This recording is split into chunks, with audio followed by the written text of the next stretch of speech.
Somewhere out there, 35 light-years from Earth, a planet is burning. It rains molten rock. It reeks of rotten eggs. And by every rule of planetary science, it should not exist. This is the story of L98 to 59D. A world so bizarre, it forced astronomers to rewrite their own rulebook. Discovered in 2019 by NASA's TESS satellite, it was initially ignored. Just another sub-Neptune. Small, unremarkable. But then they looked closer and found something impossible. The planet's atmosphere carries the unmistakable signature of hydrogen sulfide. That's the chemical that makes rotten eggs stink. On Earth, it's a sign of decay. In space, it's a sign of violence. But that's just the beginning. Beneath that yellow sky lies a global ocean. Not of water, of molten rock. A magma ocean, hundreds of miles deep. No solid ground. No continents. No refuge. To understand why L98 to 59D is a problem, you must first understand how planets are supposed to work. Small, rocky worlds close to their star, like Mercury or Mars, should have thin or no atmospheres. Larger worlds farther out, like Neptune, keep thick, gassy envelopes. L98 to 59D breaks that rule entirely. It is only 1.5 times the size of Earth.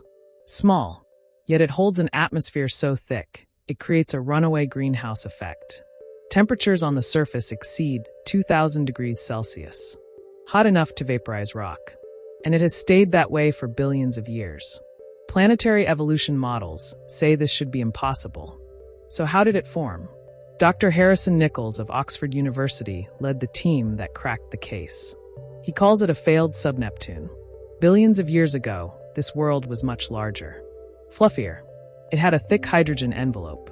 Then something stripped it away. Stellar radiation. From its own sun. The young star boiled off the hydrogen. Left behind only the heaviest gases, including sulfur. What remained was a dense, toxic blanket, trapping heat. Forever. The planet became a pressure cooker, and the magma ocean never cooled. This is planetary science's blind spot. We assumed small planets either keep their atmosphere or lose it entirely. We never imagined a third option. L98 to 59D is not a place for life. But that's not the point. The point is that we are still guessing. Every time we look deeper, we find something that shatters our categories. For decades, astrobiologists searched for Earth 2.0. A twin. A pale blue dot. But the universe does not make twins. It makes monsters. And marvels.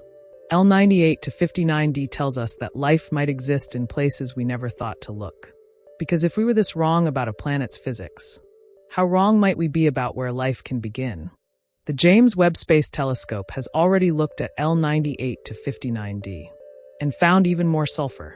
But Webb is just the beginning. The next generation, the Roman Space Telescope, the extremely large telescope, will map thousands of these worlds. They will find more magma oceans, more sulfur skies, and probably things we cannot yet imagine. Professor Raymond Pierrehumbert, co-author of the study, said this. What's exciting is that we can use computer models to uncover the hidden interior of a planet we will never visit. We will never stand on this world, never feel its heat, never smell its air. But we will know it, because that is what science does. It reaches across impossible distances and pulls truth from light. L98 to 59D is not an outlier. It is the first of what will likely become a new category. Astronomers call them failed cores or evaporated remnants. But those names are placeholders. The real name has not been written yet. That is the state of exoplanet science today.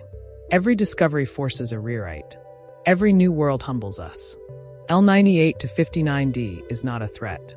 It is a teacher. It tells us that our solar system is not the blueprint. It is just one page, in a library of infinite volumes. The search continues. And somewhere out there, under a sulfur-yellow sky, another impossible world is waiting. L98 to 59D is not a destination. It is a reminder. Every time we look up, we prove that our old certainties were wrong. That is not failure. That is discovery. If you want to follow the search for worlds like this one, subscribe, because the next impossible planet might be found tomorrow. I'll see you out there.